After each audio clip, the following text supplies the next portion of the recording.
and national security. Now, there's a whole lot of work underway and still a lot of work to do, and our understanding of what happened and why will continue to evolve, but we're going to leave no stone unturned.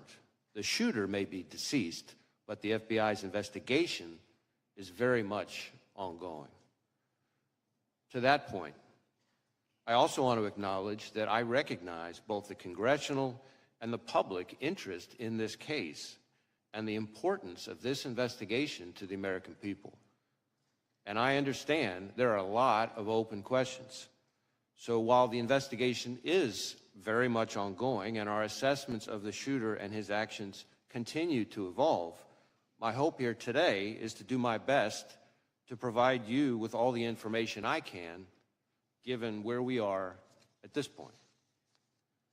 I have been saying for some time now that we are living in an elevated threat environment. And tragically, the Butler County assassination attempt is another example, a particularly heinous and very public one, of what I've been talking about. But it also reinforces our need at the FBI and our ongoing commitment to stay focused on the threats, on the mission, and on the people we do the work with and the people we do the work for. Every day, all across this country and indeed around the world, the men and women of the FBI are doing just that, working around the clock to counter the threats we face. Just in the last year, for example, in California, the FBI and our partners targeted an organized crime syndicate responsible for trafficking fentanyl, meth, and cocaine all across North America. We charged the Mexican-based suppliers who brought the drugs into the United States, a network of Canada-based truck drivers who delivered the drugs, and the distributors in the United States who spread the poison into our communities. Staying on threats emanating from the border, I have warned for some time now about the threat that foreign terrorists may seek to exploit our southwest border or some other port of entry to advance a plot against Americans. Just last month, for instance, the Bureau and our Joint Terrorism Task Forces worked with ICE in multiple cities across the country as several individuals with suspected international terrorist ties were arrested using ICE's immigration authorities. Leading up to those arrests, hundreds of FBI employees dedicated countless hours to understand the threat and identify additional individuals of concern. Now, the physical security of the border is, of course, not in the FBI's lane, but as the threat has escalated, we're working with our partners in law enforcement and the intelligence community to find and stop foreign terrorists who would harm Americans and our interests.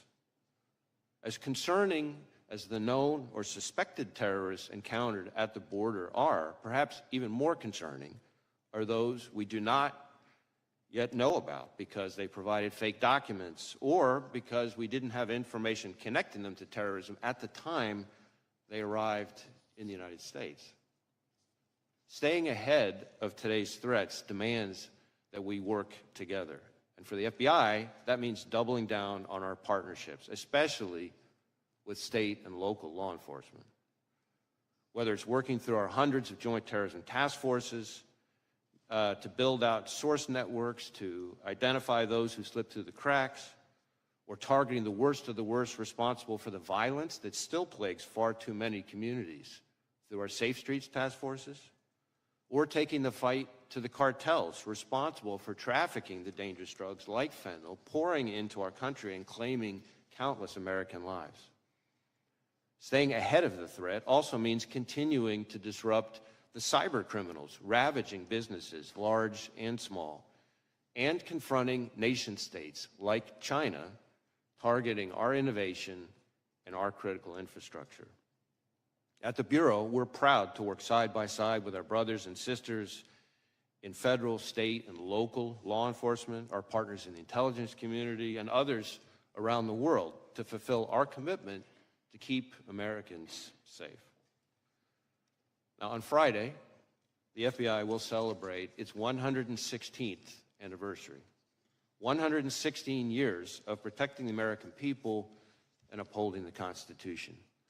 116 years of working with our partners to safeguard the communities we serve.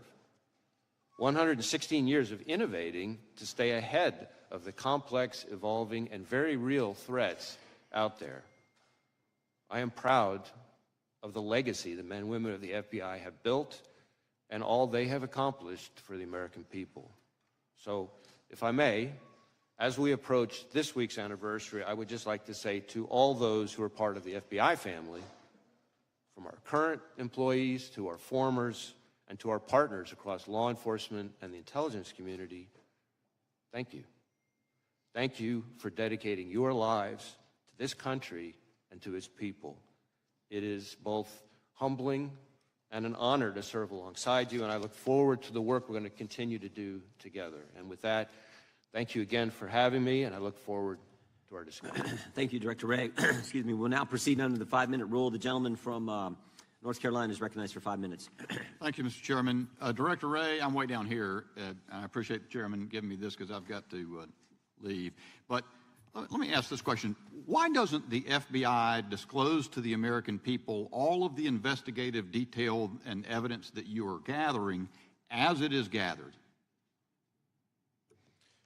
Well, we have tried to be transparent with both Congress and the American people as we're going along in the investigation, frankly, unusually so for an ongoing investigation, given the sheer nature of it. We have provided a lot of information. I expect to continue to provide information. I expect to be able to provide some additional information here today in response to your questions and your colleagues. But part of the issue is that, as like in any investigation, as we proceed, facts evolve. Our understanding of what somebody said turns out to have more context that we didn't have before. We have additional leads out there. So part of our goal is not just to respect the ongoing investigation process, but also to make sure that we don't prematurely provide information that then 2 days later turns out to be different than what we told people, because that's very much, kind of a natural part of any investigation. So, did Crooks fire 8 shots? We have recovered 8 cartridges on the roof. Why was Crooks allowed to get off 8 shots? Well, that, I think, is something we're still digging into. Again, maybe this is a good place for me to make clear the different investigations that are going on. So, because certainly I understand and given that I've only got 3 minutes left, okay, and I know other members, I'm really interested because I appreciate your invitation. You said you're prepared to disclose things as questions are asked. So I don't want to waste time, I just want to get to the questions that might, and as many members as can, ask questions that you'll answer. I actually think I'd be glad for you to go on soliloquy, frankly, and tell us what you know. I think the American people want to know. Why was President Trump not kept off the stage? We don't know the answer to that, but I want to be clear, and this is important because I think it goes to questions that I can and cannot answer. Our investigation, the FBI's mandate, is focused on the shooter and all things related to his attack. Now, obviously, I understand very much the intense interest and focus on the Secret Service's performance, actions, decision-making, et cetera. There are 2 separate after-action reviews, the DHS Inspector General and the outside independent panel that's been convened that are focused on that. Now, our investigation will obviously overlap with that. Here's the problem. We're out 13 days, and you say we've been disclosing. We had the director, or the colonel from the Pennsylvania State Police in front of Homeland yesterday. He was quite candid. He disclosed to us that Butler Emergency Services Unit personnel were posted into the windows on the 2nd floor of the AGR building, that they left there to go pursue the person that they spotted, Crooks, that they texted a photo of Crooks to the PSP representative in the command center. That information was relayed to the United States Secret Service. They asked that it be texted to someone else. That was many minutes before President Trump took the stand. What we don't know is why were they not keeping him off the stand? And to the extent, I know we always hear when there's a criminal investigation, you got to wait for that to develop. But do you have any reason do you have any other target of your criminal investigation other than Crooks, who's dead? We are investigating the shooter both to determine his motive and his preparations and activities before the shooting, but also to make sure whether or not there are any co-conspirators, accomplices. At this point, have you developed any evidence to so suggest that there are any accomplices or cooperators or assisters? Not at this time, but again, Okay. the investigation's ongoing. So here's the thing. While we wait, maybe for months, and I hate to say this, I'm not trying to take a pot shot, but the country went for years with the understanding that the Hunter Biden laptop was Russian disinformation as offered by respected former intel officials, and the whole time the FBI had the laptop, and then let that happen in public until finally offering testimony in a case. To the degree we wait to hear as a country and as a Congress what has happened in this event, because the FBI is conducting an investigation, it provides quarter for the U.S. Secret Service not perhaps to reckon with the problems that are obvious to everyone. So let's get a couple in while I've got 13 more seconds. One more question, perhaps. Senator Grassley says that the records of the day show that there was a counter unmanned aerial surveillance operator on site. Was there? And why did that person not prevent crooks from being able to use a drone? So again, questions about the Secret Service's performance are better directed to those other reviews. What I can tell you when it comes to drones is that Crooks himself had a drone, and I'm prepared to answer questions here today about the shooter and his use of the drone, for example. My time's expired. Gentleman yields back. The ranking member is recognized for 5 minutes. Thank you, Mr. Chairman. As I said in my opening statement, political violence is a scourge and entirely unacceptable, no matter the source or the target.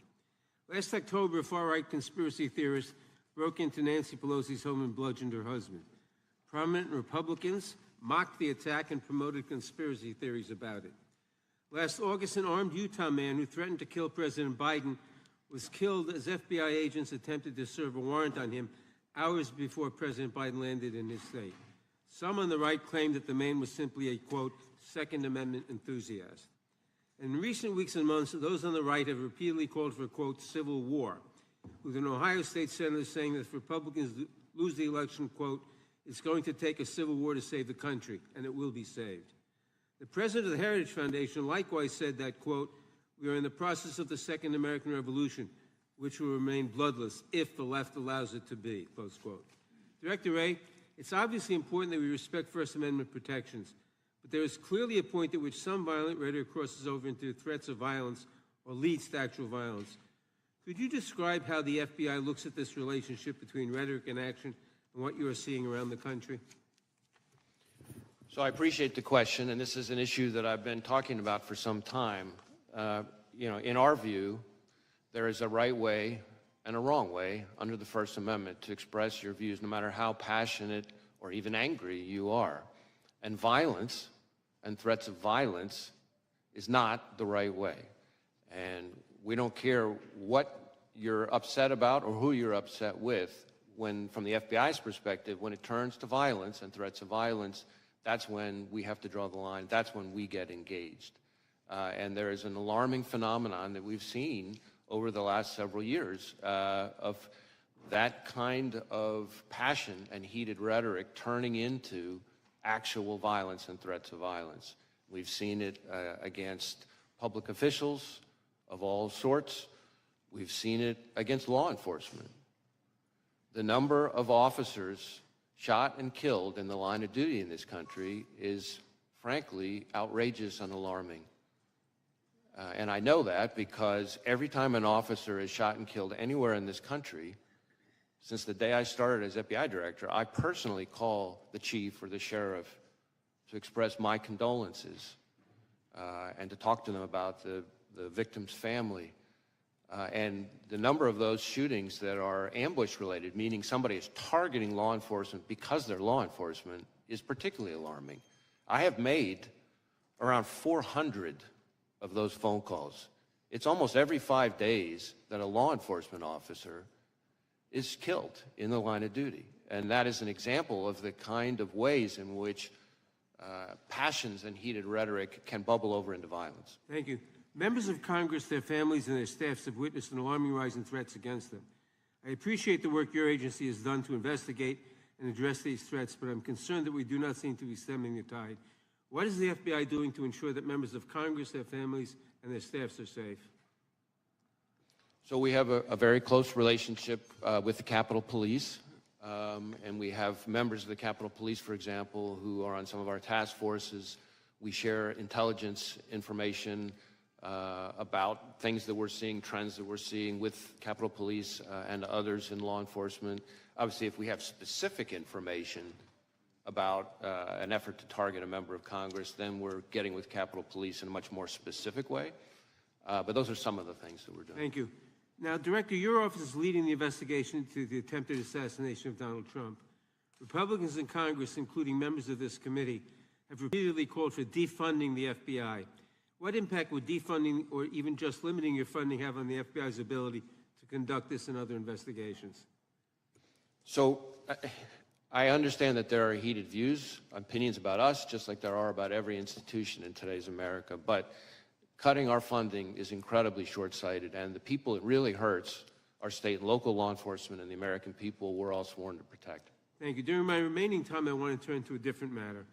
In recent days, Republican members of Congress have attacked presumptive Democratic presidential nominee Kamala Harris as a, quote, DEI candidate, which presumably is code for women and person of color. It's not a new theme for them. In May, Chairman Jordan wrote to you claiming that because of DEI initiatives, the FBI is no longer hiring, quote, the best and brightest candidates to fill the position of special agent. With my remaining time, Director Wray, can you please answer the following questions? Is it true that hiring women and people of color means that FBI is no longer hiring the best and the brightest to serve as law enforcement officers? Is there any evidence that women and people of color are less effective in law enforcement roles? And what message does it send to prospective applicants when the leaders demean them and make judgments about them based solely on their race or gender? Witness may respond. So any notion that we have lowered our standards, our hiring standards, is just not accurate. In fact, our standards are as competitive and selective as ever. We have tens of thousands of people applying, and our selection rate is about 3.1%, which is more selective than just about any university in the country. And most of our applicants, I think something like 50% of them are coming from military or law enforcement backgrounds. About 50% of them also have advanced degrees. The average age is around 31, which means they're bringing a wealth of personal and professional experience when they arrive. And to suggest that those people, because of efforts related to diversity or anything like that, are less qualified, frankly, is not at all consistent with what I see, having visited all of our field offices and seen these young people in action. And I think is an insult to those hardworking men and women who've signed up to dedicate their lives for this country. Thank you, Director. I yield back. Gentleman yields back. Director, let me go back to where Mr. Bishop was. Tell me about the drone. You act like you wanted to fill us in on that. Fill us in. So we have recovered a drone that the shooter appears to have used. It's being exploited and analyzed by the FBI lab. The drone was recovered in his vehicle. So at the time of the shooting, the drone was in his vehicle with the controller. In addition, our investigation has uncovered. Do you know what time of day he flew it, and if he flew it on the day of the shot? Yeah. Oh, I'm sorry. Go ahead. So in addition, it appears that around 3:50 p.m., 4 o'clock in that window on the day of the shooting, that the shooter was flying the drone around the area 2 for hours about 11 minutes. I want to be clear, but when I say the area, not over the stage and that part of the area itself, but I would say about 200 yards, give or take, away from that. We think, but we do not know. So again, this is one of these things that's qualified because of our ongoing review, that he was live streaming, viewing the footage from that, again, about 11 minutes in around the 3:50, 4 o'clock p.m. range. 2 hours before, he's flying a drone in the vicinity of the route. About 200 yards away, yes. 200 yards. Okay, that's important information. What about the bombs that we've heard about in the shooter's car? So again, the FBI lab is exploiting those explosive devices. Yep. We've recovered 3 devices, 2 in his vehicle and 1 back in his residence. Are these what you would call, your experts would call sophisticated operations, or this? I don't know. That's what I've been told by people who have some understanding of this area. Yeah, I think it's We've seen more sophisticated and less. I would say these are relatively, again, keyword relatively crude devices themselves, but they did have the ability to be detonated remotely. And so to that point, in addition to the two devices that we recovered out of his vehicle, there were receivers for those two explosive devices with the devices. And then on the shooter himself, when he was killed by law enforcement, he had a transmitter with him. Now, I do want to add one important point here, is at the moment, it looks to us, again, ongoing review, and I can't say that too many times. At a moment, it looks like because of the on-off position on the receivers, that if he had tried to detonate those devices from the roof, it would not have worked. Okay. But that doesn't mean the explosives weren't dangerous. And I'm sure we're going to get into all these subjects a little bit later as well. Tell us what you can about the encrypted platforms we've heard about. So one of the things that we're drilling into hard with the shooter in an effort to try to learn more about his state of mind, his motive, his ideology, his context, everything else, is to look at all of his devices, any social media accounts he had, et cetera. And one of the things we've learned in finally getting into his phone, which was also a significant technical challenge from an encryption perspective, but in addition, once we got on the phone, it turned out he was using some encrypted messaging application. And again, the same question relative to the bombs: was this pretty sophisticated, or is this the kind of the norm you see with folks like similar situation? How would you describe on this subject? I would say this has unfortunately now become very commonplace, and it's a real challenge for not just the FBI but state and local law enforcement all over the state. Tell me exactly the scope of does the scope of your investigation include what I call that critical 5 minutes from when the 6:09, when this is based, I think, on information you've given to Congress, 6:09 when the shooter's identified on the roof, and 6:14 when President Trump is ultimately escorted off, and all that happens, the shots that take place in between there. Do you have access to the communications that were going on at the time in that critical 5 minutes? So our investigation, when you say scope, our investigation includes that time frame, although focused again on the shooter himself and his attack. Now, shooter's involved in that. He's obviously involved in that time frame. Correct, and as part of that, as part of our focus, our investigation of the shooter and the attack, of course, we are interviewing law enforcement from the scene because those are some of the most significant witnesses, and we're obviously getting access to their materials and that kind of thing. And the Secret Service has been fully cooperative. You have access to the communications that exist there. That exact question, I don't. As I sit here at the moment, I don't know the exact answer to that question, but I know that Secret Service has been cooperative with us. The Congress would like access to those communications as well. I mean, not just that 5 minutes, although I think that's the critical time frame. There's lots of communications we'd love to have access as well. I see my time is up, and they have called votes on the floor. I think there are about 6 minutes left in votes, so the committee will stand in recess until approximately 10 minutes after votes conclude on the House floor.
things, physical evidence in the person's residence. You might see a manifesto, things like that. We're not seeing that yet, but we are digging in hard because this is one of the central questions for us. What I can say is that the shooter appears to have done a lot of searches of public figures in general, but so far we're seeing kind of news articles and things like that, and so the images that have been reported about, really what we're talking about there are when you do a news search of an article, the image appears in the cache, as opposed to like a search for that specific individual. But again, I really want to be clear that that's a place that we're doing a lot of work right now, and some more to come on that. Well, I thank you for that clarification. We're interested also in the role of access to weapons when it comes to this terrible crime. The shooter used a semi-automatic rifle, really a weapon of war, that sadly has also been used in mass shootings around the country, including in my own district. It seems to me that the assault weapons ban that was once in place has to be a part of the national answer to curbing the epidemic of gun violence in America. I wonder if you could, with your help, Director Wray, understand a few aspects of the investigation.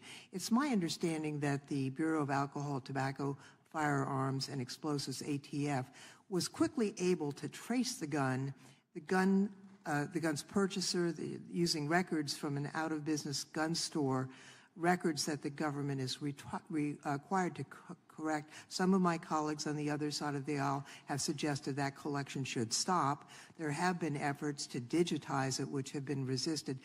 Can you tell us about how the origin of this gun purchase was discovered and the technology used?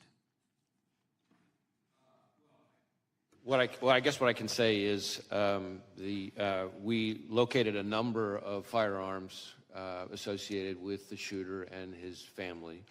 I think it was a total of, 14 in the house. The weapon that he used for the attempted assassination was an AR-style rifle that was purchased legally, that he is my understanding, acquired, bought actually from his father, who was the one who originally bought it, again, legally. Thank you, Mr. Chairman. My time has expired, so I yield back. Gentlelady yields back. Gentleman from California is recognized. Thank you.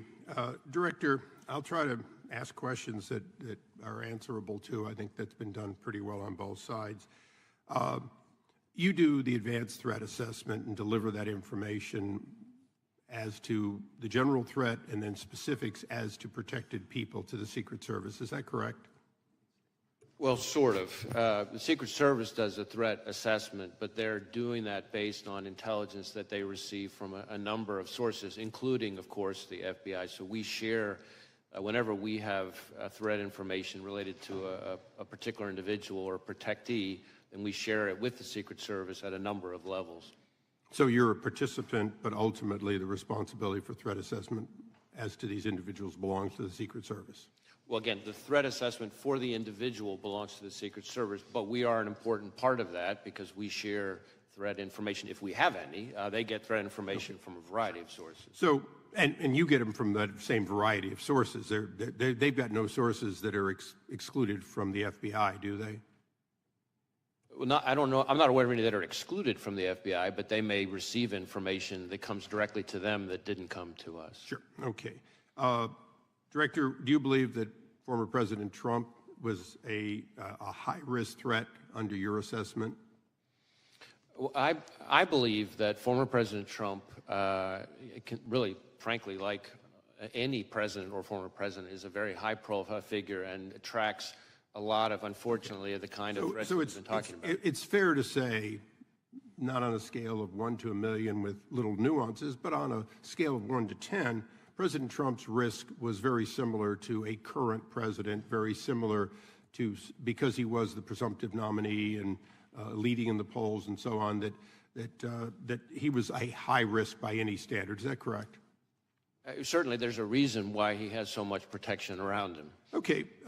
Robert F. Kennedy Jr., the son of assassinated senator and the nephew of an assassinated president, would you say he was also, as a presidential candidate, at significant risk?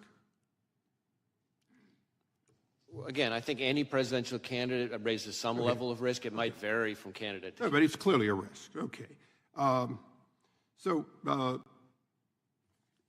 In a nutshell, the day before this attack, President Trump was documented not to have gotten on multiple occasions from the Secret Service what they asked for. The day after, it looks like they're getting more. The day before, RFK had been denied by the president multiple times, Secret Service protection. The day after, he now has it. So now my question is the actions of a 20-year-old with a lone gunman on a roof sufficient to change the risk assessment in your mind for President Trump and RFK? Or are we just realizing the threat that was always there and being more appropriate in matching it? And I know that's a little vague, but you've been at this for a long time. Hindsight is 20/20. Now that we have hindsight, is it fair to say that giving Robert F. Kennedy Jr. security, upping the security, including drones, overhead support for the president, former president, these are all things that in hindsight should have been done the day before? Well, let me try to answer your question this way. Of course, as I said, the assessments of the level of security to be provided to individual protectees. No, I understand it's a Secret Service decision. But what I would say to you is that, and I've been saying for quite some time, including in front of committees of this Congress, that we are in an elevated threat. We have been for some time. And that comes from a variety of quarters. It is, quite frankly, a dangerous time to be a prominent public official. And in regards to that, the other side has spent a lot of time talking about what people on the right have said. But there was an attempted assassination on a Supreme Court justice. We have had the highest-ranking senator on the other side of this body saying that there were actions, that they were accountable. We have had multiple members of Congress in both the House and the Senate berating the character of members of the Supreme Court as a result of their decisions made, both, sometimes 6-3, sometimes unanimous, whatever. Are those comments, not any one of them, but are those comments and the generation of that sort of, oh, this guy's bad for democracy, this Supreme Court justice is a threat to democracy, is that the kind of thing that raises the threat level, and would you caution against that? Well, I do believe that we've seen an increase in threats of violence, which, again, that's the FBI's lane, not rhetoric, no matter how despicable or heated it is, but violence and threats of violence. We have seen an uptick in threats towards judges, among other prominent public officials, including, as you say, a case that we helped investigate involving a threat to a sitting Supreme Court justice. An attempt. An attempt. Yeah, thank you. Right. And I think it's a reflection of a broader phenomenon that we are seeing in this country where people, again, very passionate, I respect that, very angry, I respect that, but there's a right way and a wrong way to express yourself when you're angry. And violence and threats of violence just can't be it. And that's where we fit in. It's not my role as FBI director to call out particular people's rhetoric. There's a place for that, but that's not my role as FBI director. But when it turns to violence and threats of violence, that has to be treated as unacceptable, and that's the way we look at it. Thank you, Mr. Chairman. I yield back. Director, when did the FBI learn that Iran was threatening President Trump's life?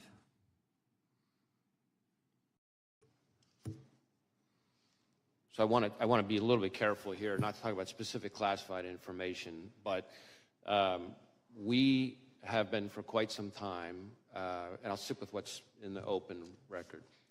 We, for some time, and I in particular for some time, have been calling out the efforts by the Iranian government to attempt to retaliate for the killing of Soleimani by going after current or former prominent U.S. officials, and we've even had an indictment against it. And I think that we need to recognize the brazenness of the Iranian regime, including right here in the United States, And I expect that we're going to see more of it, and I expect there'll be more coming on that. I'm not aware of any threat information related to protectees that wasn't, passed in a timely way, but I can't really get into specifics here.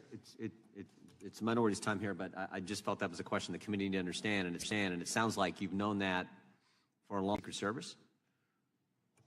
Any information related to threats against the former president, which again, as we've sort of talked about, is happens all too often, is something that we have a whole process we routinely share with the Secret Service at a number of levels in a timely way, and to my knowledge, that has consistently been followed. Gentleman from Georgia is recognized. Thank you, Mr. Chairman. Thank you for being here, Director Wray. Director Wray, the FBI is the independent law enforcement agency under the Department of Justice. Is that correct? Yes. And does the FBI director currently report to anyone? Director Wray, what specifically is the FBI doing to reinforce that such decisions are, in fact, for the private companies to make and not the administration? So I think the best way to summarize it is that the guidance makes all kinds of additional steps to underscore that the FBI has no interest in participating in any way whatsoever in the company's decision-making, that companies are completely free to take any actions on their own, that we are simply passing information on to them for them to do whatever it is they want to do independently, consistent with, I should say, I very much appreciate the Supreme Court's finding that no evidence that the FBI coerced platforms to take content down. Well, I don't believe that that's what the Supreme Court found. What the Supreme Court found was that the parties involved didn't have standing, but I think there's a whole body of evidence and legal analysis demonstrating that, in fact, this administration was violating the First Amendment rights of folks through social media companies. I'm just going to ask one final very quick question. If the FBI was involved in the removal or restriction of speech of Americans, do you agree that this would be a violation of the First Amendment? Well, again, I'm not going to engage in hypotheticals. My understanding and my strong view from everything I've seen is that we did not violate the First Amendment. Okay. Gentleman yields back. Gentleman from Texas is recognized. Thank you, Director. I've just got two easy questions for you. In February, Donald Trump Jr. received a letter containing a white suspicious powder that read, quote, Lee Harvey Oswald's grandson must complete his contract, end quote. The United States Secret Service and the FBI said they would investigate the matter, and 5 months later, no more information has been released. I've also visited with Mr. Trump, and he has not received any information either. Why is that? So as I sit here right now, I'm not familiar with the specific investigation, but I do know that we have had, unfortunately, quite a few investigations of threatening mailings and white powder letters and things like that. So I'm happy to drill into it and have us circle back to and see if there's more information we can share about it. Thank you. And would you maybe circle back to the Mr. Trump, Donald Jr.? I think they'd like an update as well. Sure. Let me, again, I don't, like I said, I'm not familiar with the specifics, but I'm happy to have us look into it and get back to whoever we need to get back to. Thank you. Next question. The Pittsburgh field office now handling the assassination attempt investigation. Is that right?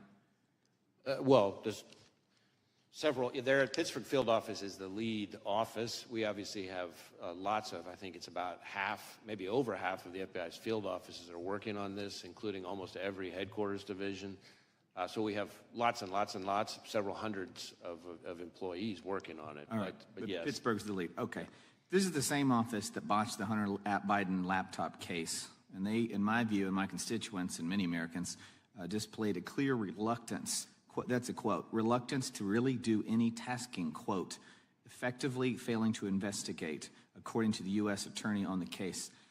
My question is, how can we trust this office, and why does it keep reappearing in critical election-related investigations, or is that just dumb luck?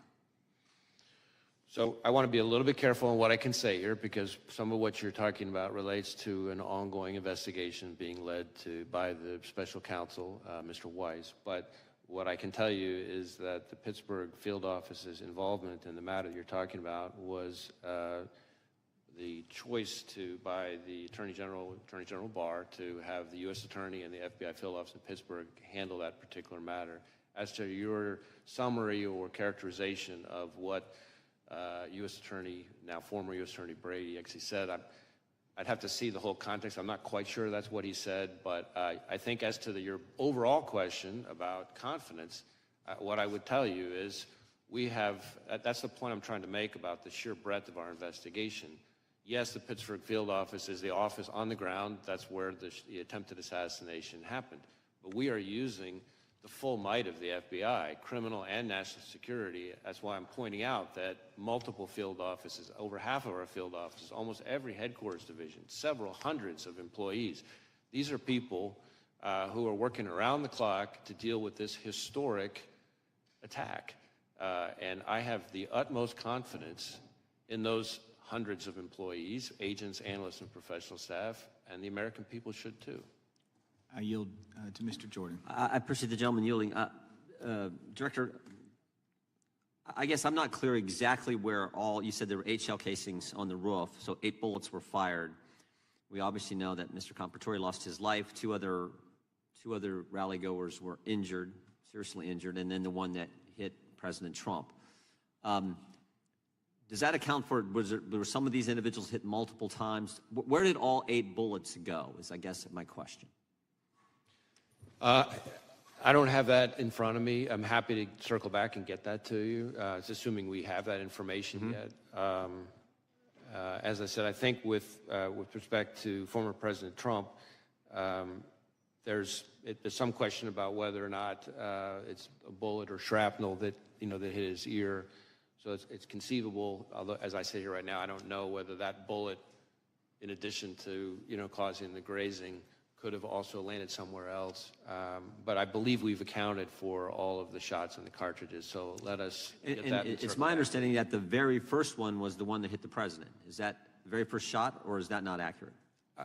I don't, as I sit here right now, I don't know the answer to that. I believe we know the answer to that. I just don't have it in front of me. Okay. Is there any chance I mean, it seems to me that this bad guy, the shooter, was focused on President Trump, but you indicated that he purchased 50 rounds of ammunition, I believe, earlier that day. Do you have any indication thus far in your investigation that in addition to going after and trying to assassinate the former president, he was also looking to do a lot more damage to other individuals? That's a hard question to answer. What I would say is I agree with you that his preparatory activity is what we've seen so far, the limited information that has been relevant and interesting about his preparatory activity does seem to be that he had settled on former President Trump as a target and this rally as his moment to try to take a shot. But in addition to the 50 rounds, of course, you have the issue of these explosive devices. Right. And so what else he may have had in mind is something that I think is very much of an open question. On the one hand, you have these explosive devices, including the one still back in his home that wasn't in quite the same stage as the one in the the ones in the vehicle. But he clearly had those explosive devices for some reason. And so we're trying to figure that out. As I've said before, sometimes in these kind of situations, you find like a manifesto or something like that. It's frustrating to us, and I'm sure frustrating to you and the American people, that we haven't found anything quite like that. We'd love to have a roadmap that tells us exactly what he was thinking. We haven't found that yet. Doesn't mean we won't. We're looking all over the place, and we're going to leave no stone unturned. Thank you. A gentleman from Texas is recognized. Thank you, Mr. Chair. Thank you, Director, for being here today. I know it's been a very long day, busy day on Capitol Hill, and also I want to apologize in advance if there's any repetitive questions from me. But I have to ask, given that our sitting president resigned from the campaign on Sunday and the Secret Service Director resigned yesterday, you don't plan on resigning anytime soon, do you, sir? No, sir. Good to go.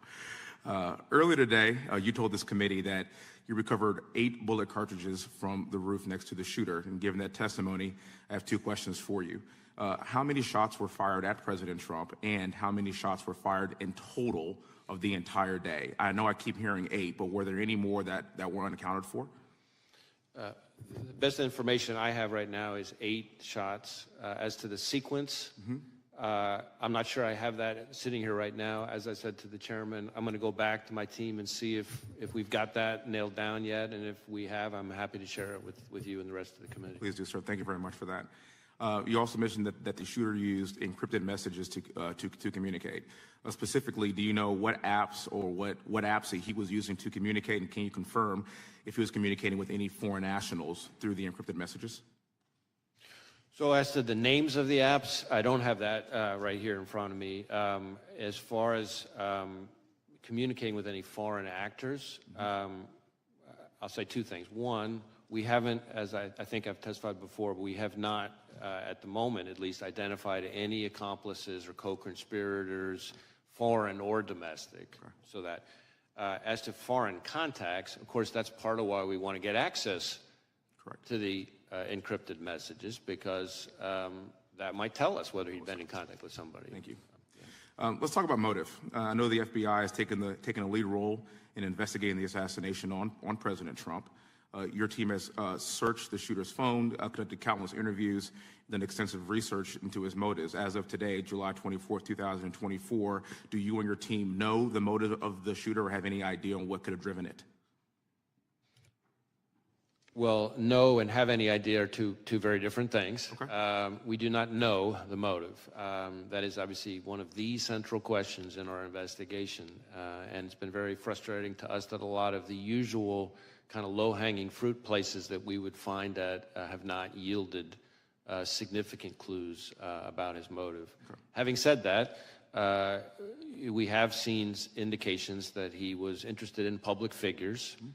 And that in the period around July 6th, leading up to July 13th, he does seem to have become very focused on this particular rally and former President Trump. But exactly what his thought process was in doing that, that's something that's still very much under investigation. I want to make something clear to the American people to try to help out what motive could be. And again, it's not my job to steer it, but here are some of my thoughts.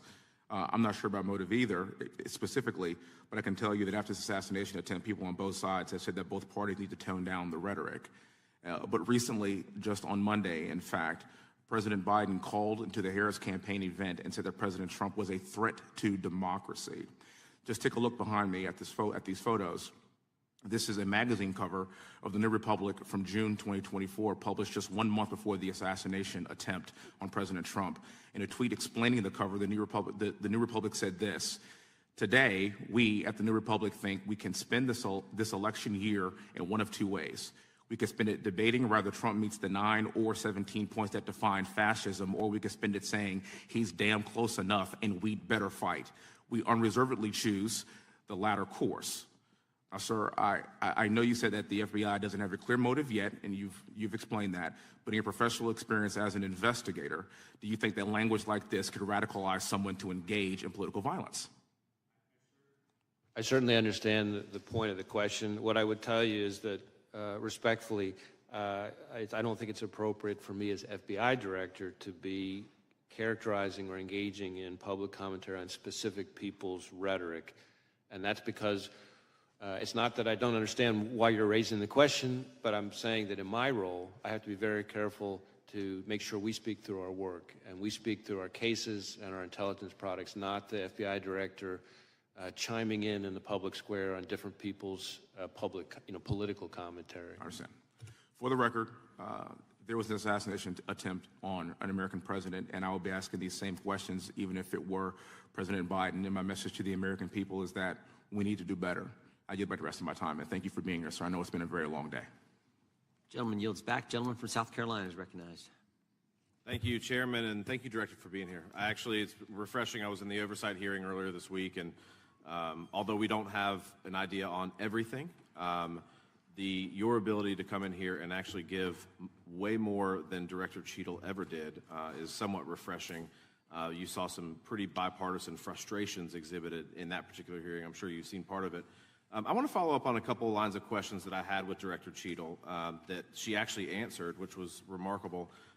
One, she had indicated that Secret Service at the Trump rally did not have any radio recordings. Is that, in your investigation, is that accurate? I'm not sure I know the answer to that. I believe there may be some recordings on the local law enforcement side. As to whether or not we have recordings on the Secret Service side, I'd have to drill back into that. And the reason you might say, well, how the heck can you not know? Well, we certainly have interviewed lots of Secret Service employees, so what we know from the interviews versus some other source, as I sit here right now, I don't know. So on this particular case, but in your experience, and again, it's a different agency, but she had indicated, Director Cheadle had indicated that recordings sometimes are done from radio recordings, I guess, of what happens at a Trump rally or any other thing that they're engaged in. Is that your experience as well, that sometimes there are audio recordings of communications between law enforcement officials? Just speaking very broadly, there are times when there are recordings, but it'd be hard for me to be more precise than that. And I know that you can't answer whether they were here in this instance or not, but what would cause recordings to not exist for the Trump rally, if, as a hypothetical? What would be the reason that would happen? I'm afraid I don't know the answer to that. I mean, if they didn't record, there may be situations where they just don't record in the first place, and why that would be, though, I'm not sure I can answer that.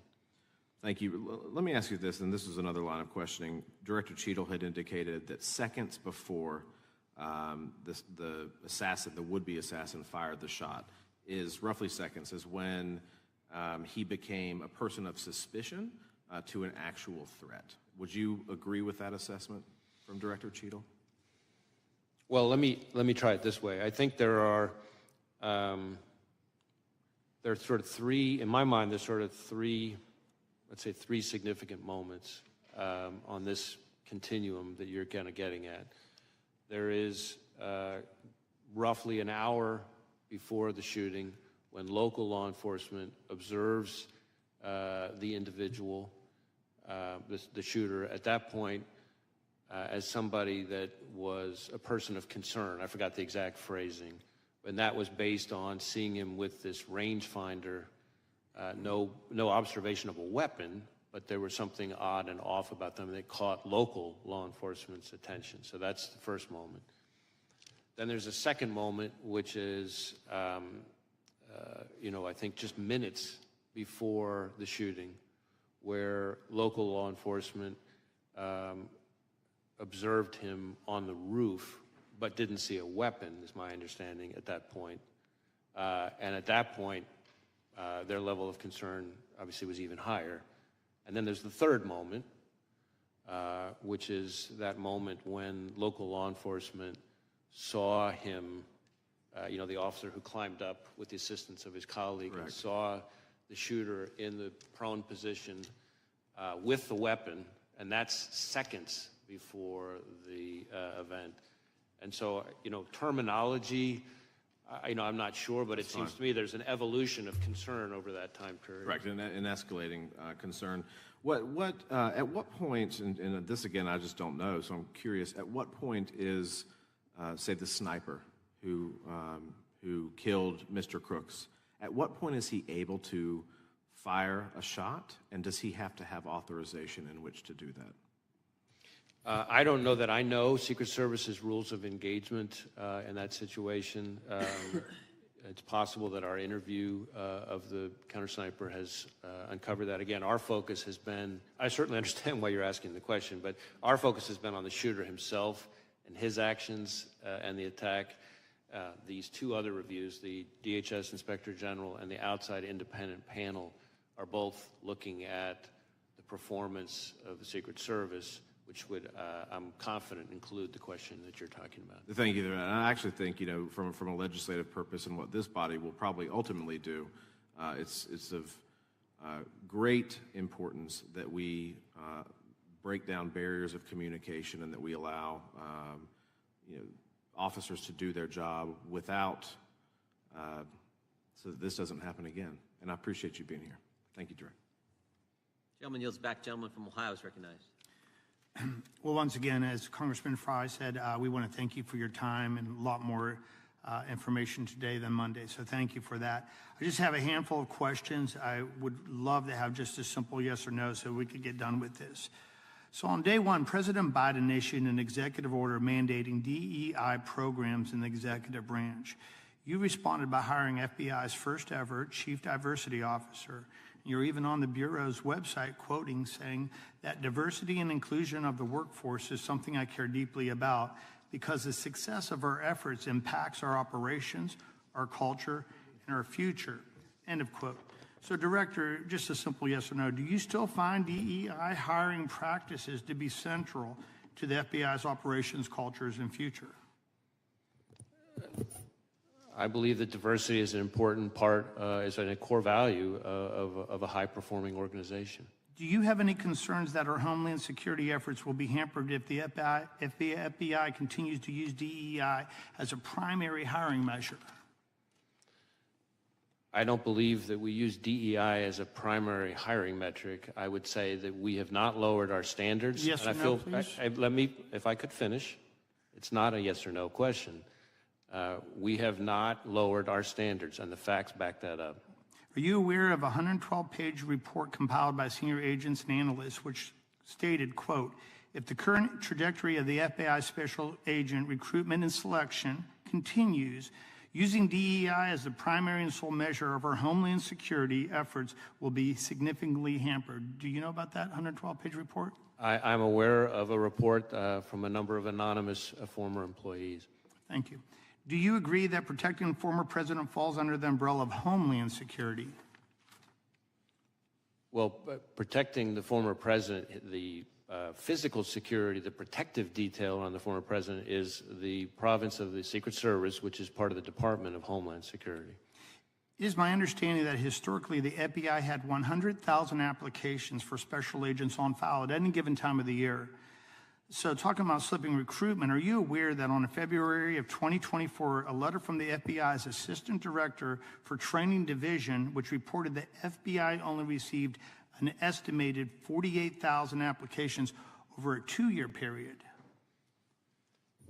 I don't know if we're comparing apple to apple. What I can tell you is that in the time that I've been FBI director, the number of Americans applying to be special agent has gone up dramatically.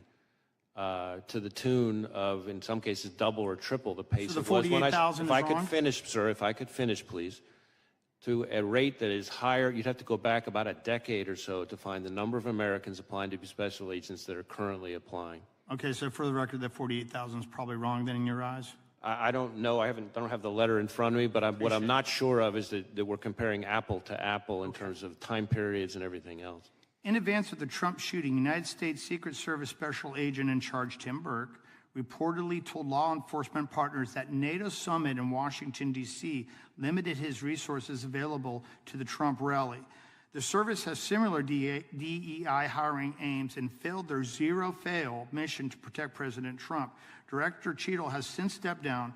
Could the hyperfixation on hitting Biden administration's imposed DEI rules by causing the FBI and the federal law enforcement agencies to not only miss their prime candidates, but also potential threats? Well, I can't speak to Secret Service's hiring practice. What I can tell you is that, in my view, diversity, like everything else, is something that has to be done in the right way. Just like everything else, there's a right way and a wrong way to achieve it. I think we can and have achieved improvements in diversity and at the same time not lowered our standards. And I think part of the reason we've been able to do that is because of the encouraging increase in the number of Americans applying to be special agents. The investigation to the planting of pipe bombs at the RNC and DNC headquarters has been going on for over 3.5 years and will soon have lasted longer than the Biden presidency. I look forward to you proving yourselves because we haven't received any update right now on the Trump shooting since July 15th, and the people really need that. Can the public expect a more transparent and timely investigation into the attempted assassination of former President Trump? I've been testifying here all day about the investigation into attempted assassination of former President Trump, and we've done multiple briefings, and I've answered multiple questions. And we appreciate that because, okay, like that's I what said, you were asking. Well, it just seems like there hasn't been a press conference to the people to go through all the different details that were already presented today. And I'll just leave you with one final question.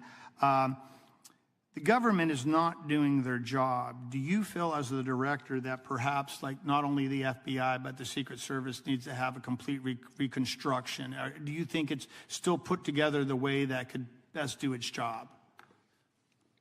The FBI that I see every single day, having visited all 56 of our field offices at least twice, many of them 3 times, the FBI that I see engaging with state and local law enforcement from all 50 states, that I hear about from prosecutors, judges, business leaders, community leaders, foreign partners, is an FBI that is respected, trusted, appreciated, and that is there for people when they need them the most. And that is the FBI that I see, and I'm very proud to be a part of them. Any comment on the other agencies? No, I'm not going to comment on other agencies. Appreciate your time, sir. Yield back to the chair. Gentleman yields back. Director, I have just a couple quick questions, but I want to give to the ranking member a chance to say some remarks or questions, and then we'll be done. Thank you, Mr. Chair. First, I'd like to say, as somebody, when I grew up, I watched The Untouchables, and I think Elliot Ness would be proud of you. I don't know about J. Edgar Hoover, but Elliot Ness for sure. Let me ask you this. In Memphis, you put Memphis and Nashville's FBI together, kind of consolidated, and in one office. And I know you've worked with our U.S. Attorney and others to work on our crime situation there, and it's gotten better. But is this change in the FBI relationship there where we're not going to have an office necessarily? Tell me how that's going to affect Memphis. So I want to be very clear. We're not leaving Memphis. What we are doing is... Nobody should leave Memphis. In fact, most of the songs are about people going to Memphis. We are... They leave Nashville. They go to Memphis. Recognizing population growth and the threat environment, we have instead taken, if you look across the state, instead of having 2 field offices in Knoxville and Memphis, we're creating a Tennessee division headquartered in the middle in Nashville. But we are keeping the offices in Knoxville and Memphis. And in fact, when it comes to Memphis specifically, not only will it not result in any decrease in the number of agents there to work, actually, strange as it might sound, it's going to allow us to increase the number of agents who will be assigned to the Memphis office, including to tackle things like violent crime, which I know is of huge concern. And the reason for that is really the effect of this reorganization is to be able to reduce administrative roles that will be more consolidated in the middle in Nashville, but it'll allow us to increase the operational roles, the agent roles, the number of them in Memphis. So I think not only are we not leaving Memphis, we're actually increasing our investigative presence in Memphis as part of this, and we're going to be able to continue to collaborate closely with our great partners there without skipping a beat. Thank you. That's reassuring. One of the questions was asked over here was about previous assassination attempts on presidents. And obviously, I know you're a lot younger than me, but you probably did. Did you ever watch The Untouchables? I have watched it. Yes. They had one of the programs was on Mayor Cermak. You know Mayor Cermak? I'm sorry, I couldn't hear you. Mayor Cermak. Do you know who he was? I do not. He was the mayor of Chicago. And in February of 1933, there was an assassination attempt on Franklin Roosevelt in Miami, Florida. And Mayor Cermak, C-E-R-M-A-K, was killed and said, "I'm glad it was me and not you." Allegedly, he said that. But anyway, that was an attempt, and it failed, and that was Untouchables brought it into my consciousness. But thank you for your work. I appreciate it very much, and I appreciate you're not looking into changing our Democratic nominee. That's something we normally do. Thank you. Director, I'm still not clear in my mind. When did the counter snipers, the good guys, when did they first get eyes on the bad guy, the would-be assassin, on the roof of the AGR building? I'm not certain, but I'll take my best effort here. I'm sorry to interrupt, but yeah. Did they have eyes on him before the local law enforcement was looking up on the roof and engaged with the bad guy shooter? I don't know the answer to that. I will look into that and get back to you. I believe we have the answer. I just don't know that I have it. I want to make sure I answer accurately. Because we thought, from the briefings that Mr. Abate gave us, and the briefings you gave to Congress, that they did, but it wasn't clear from your testimony. So if you can get that answer to us, that would be helpful. I want to circle back just a third time, if I could, to the Iranian threat to President Trump and some others, former members of our government. The reason I want to go back to that, because we now know that the Secret Service and Homeland Security denied resources to President Trump's detail that they had asked for. And it seems to me, if that all happened after you guys knew about the Iran threat and had briefed the Secret Service on that real threat, that's an even bigger problem.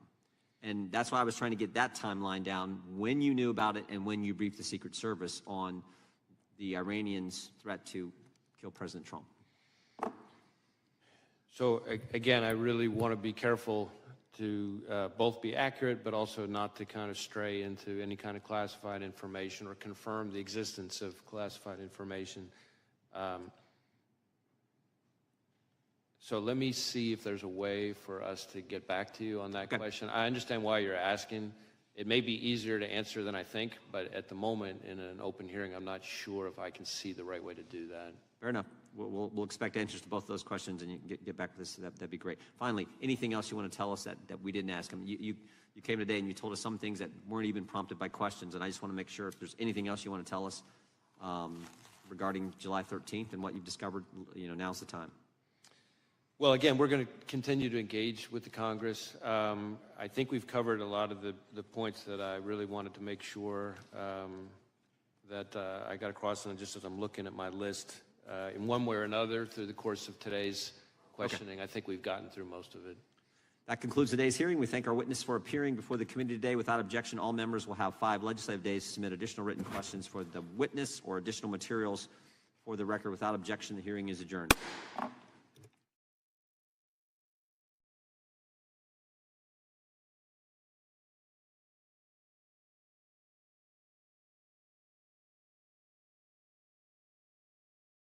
Wow, ये lamp कहाँ से लिया? From the Andamans. Private jet से cargo करवाया. Really? Beautiful. Heritage piece from Jodhpur. There are only 5 in the world. Custom बनवाया है. Cool से. और ये कहाँ से? Mintra Home से. Just like everything else, handpicked by Masaba. I think someone.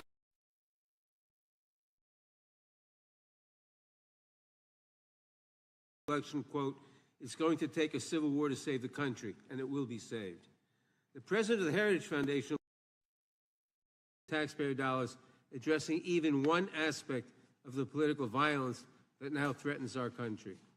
Perhaps, had this Republican majority lifted a finger to help a nation that is awash in guns, the assassin in Butler would not have had such easy access to the weapon he used to fire on that crowd.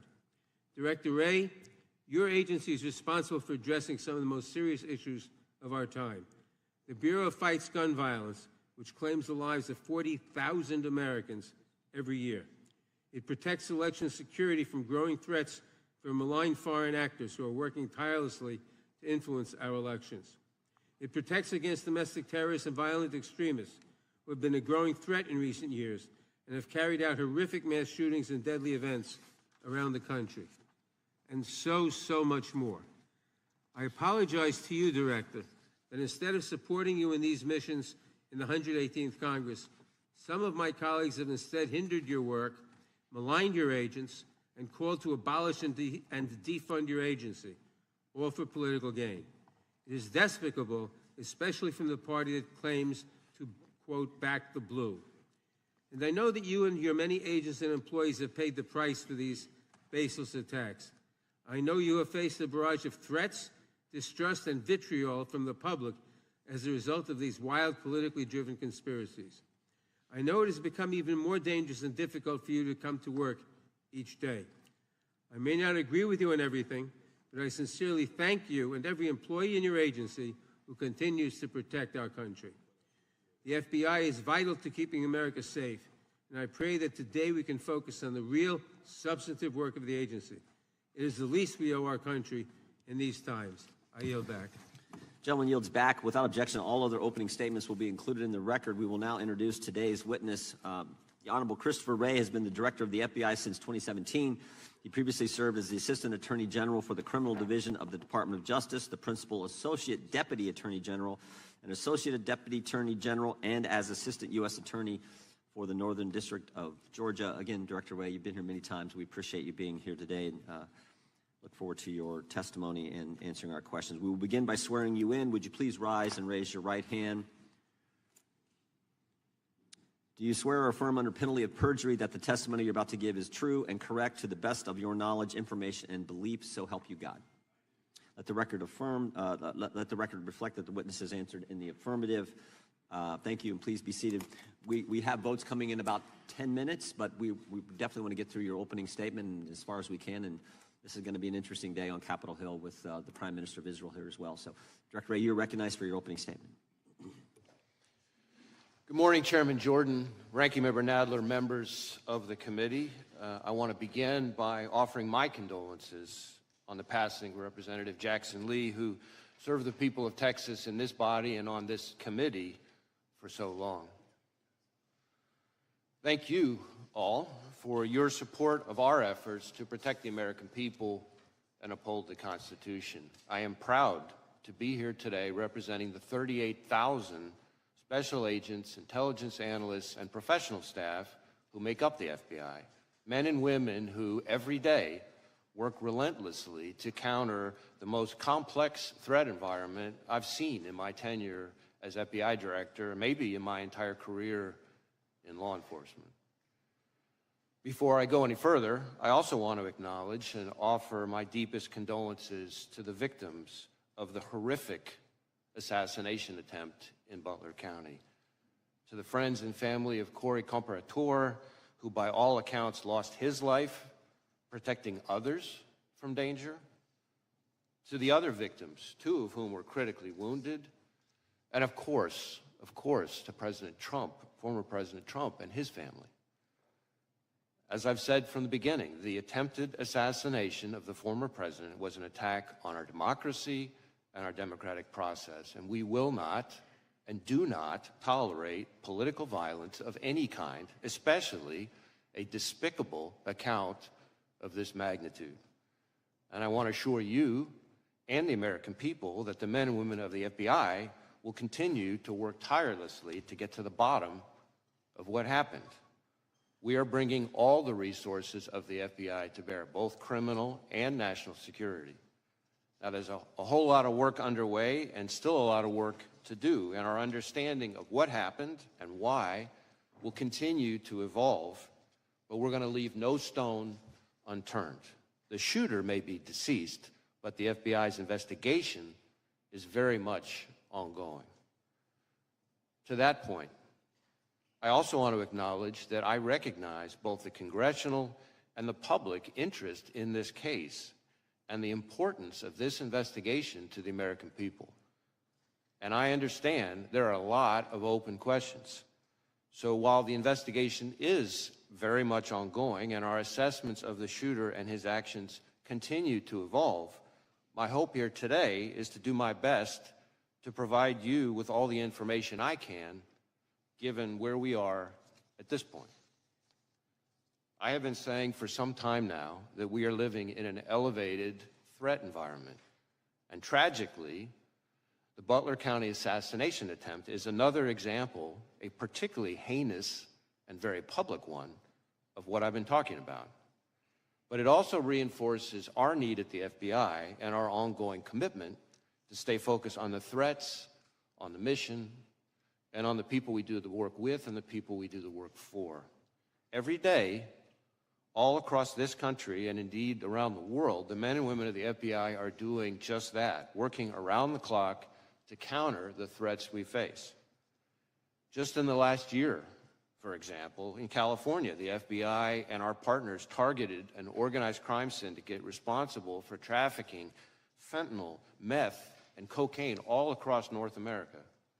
We charged the Mexican-based suppliers who brought the drugs into the United States, a network of Canada-based truck drivers who delivered the drugs, and the distributors in the United States who spread the poison into our communities. Staying on threats emanating from the border. I have warned for some time now about the threat that foreign terrorists may seek to exploit our southwest border or some other port of entry to advance a plot against Americans. Just last month, for instance, the Bureau and our Joint Terrorism Task Forces worked with ICE in multiple cities across the country as several individuals with suspected international terrorist ties were arrested using ICE's immigration authorities. Leading up to those arrests, hundreds of FBI employees dedicated countless hours to understand the threat and identify additional individuals of concern. Now, the physical security of the border is, of course, not in the FBI's lane, but as the threat has escalated, we're working with our partners in law enforcement and the intelligence community to find and stop foreign terrorists who would harm Americans and our interests. As concerning as the known or suspected terrorists encountered at the border are, perhaps even more concerning are those we do not yet know about because they provided fake documents or because we didn't have information connecting them to terrorism at the time they arrived in the United States. Staying ahead of today's threats demands that we work together. And for the FBI, that means doubling down on our partnerships, especially with state and local law enforcement. Whether it's working through our hundreds of joint terrorism task forces, to build out source networks, to identify those who slip through the cracks, or targeting the worst of the worst responsible for the violence that still plagues far too many communities through our Safe Streets task forces, or taking the fight to the cartels responsible for trafficking the dangerous drugs like fentanyl, pouring into our country and claiming countless American lives. Staying ahead of the threat also means continuing to disrupt the cyber criminals ravaging businesses, large and small, and confronting nation states like China, targeting our innovation and our critical infrastructure. At the Bureau, we're proud to work side by side with our brothers and sisters in federal, state, and local law enforcement, our partners in the intelligence community, and others around the world to fulfill our commitment to keep Americans safe. Now, on Friday, the FBI will celebrate its 116th anniversary. 116 years of protecting the American people and upholding the Constitution. 116 years of working with our partners to safeguard the communities we serve. 116 years of innovating to stay ahead of the complex, evolving, and very real threats out there. I am proud of the legacy the men and women of the FBI have built and all they have accomplished for the American people. So, if I may, as we approach this week's anniversary, I would just like to say to all those who are part of the FBI family, from our current employees to our formers and to our partners across law enforcement and the intelligence community, thank you. Thank you for dedicating your lives to this country and to its people. It is both humbling and an honor to serve alongside you, and I look forward to the work we're going to continue to do together. And with that, thank you again for having me, and I look forward to our discussion. Thank you, Director Wray. Excuse me. We'll now proceed under the 5-minute rule. The gentleman from North Carolina is recognized for 5 minutes. Thank you, Mr. Chairman. Director Wray, I'm way down here. I appreciate the chairman giving me this because I've got to leave. But let me ask this question. Why doesn't the FBI disclose to the American people all of the investigative detail and evidence that you are gathering as it is gathered? Well, we have tried to be transparent with both Congress and the American people as we're going along in the investigation, frankly, unusually so for an ongoing investigation, given the sheer nature of it. We have provided a lot of information. I expect to continue to provide information. I expect to be able to provide some additional information here today in response to your questions and your colleagues. But part of the issue is that, as like in any investigation, as we proceed, facts evolve. Our understanding of what somebody said turns out to have more context that we didn't have before. We have additional leads out there. So part of our goal is not just to respect the ongoing investigation process, but also to make sure that we don't prematurely provide information that then 2 days later turns out to be different than what we told people, because that's very much, kind of a natural part of any investigation. So, did Crooks fire 8 shots? We have recovered 8 cartridges on the roof. Why was Crooks allowed to get off 8 shots? Well, that, I think, is something we're still digging into. Again, maybe this is a good place for me to make clear the different investigations that are going on. So, because certainly I understand and given that I've only got 3 minutes left, and I know other members, I'm really interested because I appreciate your invitation. You said you're prepared to disclose things as questions are asked. So I don't want to waste time, I just want to get to the questions that might, and as many members as can, ask questions that you'll answer. I actually think I'd be glad for you to go on soliloquy, frankly, and tell us what you know. I think the American people want to know. Why was President Trump not kept off the stage? We don't know the answer to that, but I want to be clear, and this is important because I think it goes to questions that I can and cannot answer. Our investigation, the FBI's mandate, is focused on the shooter and all things related to his attack. Now, obviously, I understand very much the intense interest and focus on the Secret Service's performance, actions, decision-making, et cetera. There are 2 separate after-action reviews, the DHS Inspector General and the outside independent panel that's been convened that are focused on that. Now, our investigation will obviously overlap with that. Here's the problem. We're out 13 days, and you say we've been disclosing. We had the director, or the colonel from the Pennsylvania State Police in front of Homeland yesterday. He was quite candid.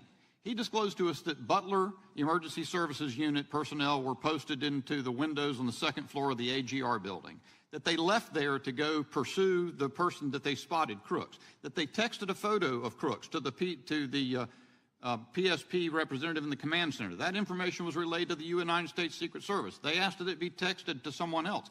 That was many minutes before President Trump took the stand. What we don't know is why were they not keeping him off the stand? And to the extent, I know we always hear when there's a criminal investigation, you got to wait for that to develop. But do you have any reason do you have any other target of your criminal investigation other than Crooks, who's dead? We are investigating the shooter both to determine his motive and his preparations and activities before the shooting, but also to make sure whether or not there are any co-conspirators, accomplices. At this point, have you developed any evidence to so suggest that there are any accomplices or cooperators or assisters? Not at this time, but again, the investigation's ongoing. So here's the thing. While we wait, maybe for months, and I hate to say this, I'm not trying to take a pot shot, but the country went for years with the understanding that the Hunter Biden laptop was Russian disinformation as offered by respected former intel officials, and the whole time the FBI had the laptop and then let that happen in public until finally offering testimony in a case. To the degree we wait to hear as a country and as a Congress what has happened in this event, because the FBI is conducting an investigation, it provides quarter for the U.S. Secret Service not perhaps to reckon with the problems that are obvious to everyone. So let's get a couple in while I've got 13 more seconds. One more question, perhaps. Senator Grassley says that the records of the day show that there was a counter unmanned aerial surveillance operator on site. Was there? And why did that person not prevent Crooks from being able to use a drone? So again, questions about the Secret Service's performance are better directed to those other reviews. What I can tell you when it comes to drones is that Crooks himself had a drone, and I'm prepared to answer questions here today about the shooter and his use of the drone, for example. My time's expired. Gentleman yields back. The ranking member is recognized for 5 minutes. Thank you, Mr. Chairman. As I said in my opening statement, political violence is a scourge and entirely unacceptable, no matter the source or the target. Last October, far-right conspiracy theorists broke into Nancy Pelosi's home and bludgeoned her husband. Prominent Republicans mocked the attack and promoted conspiracy theories about it. Last August, an armed Utah man who threatened to kill President Biden was killed as FBI agents attempted to serve a warrant on him hours before President Biden landed in his state. Some on the right claimed that the man was simply a, quote, Second Amendment enthusiast. And in recent weeks and months, those on the right have repeatedly called for, quote, civil war, with an Ohio state senator saying that if Republicans lose the election, quote, it's going to take a civil war to save the country, and it will be saved. The president of the Heritage Foundation likewise said that, quote, we are in the process of the Second American Revolution,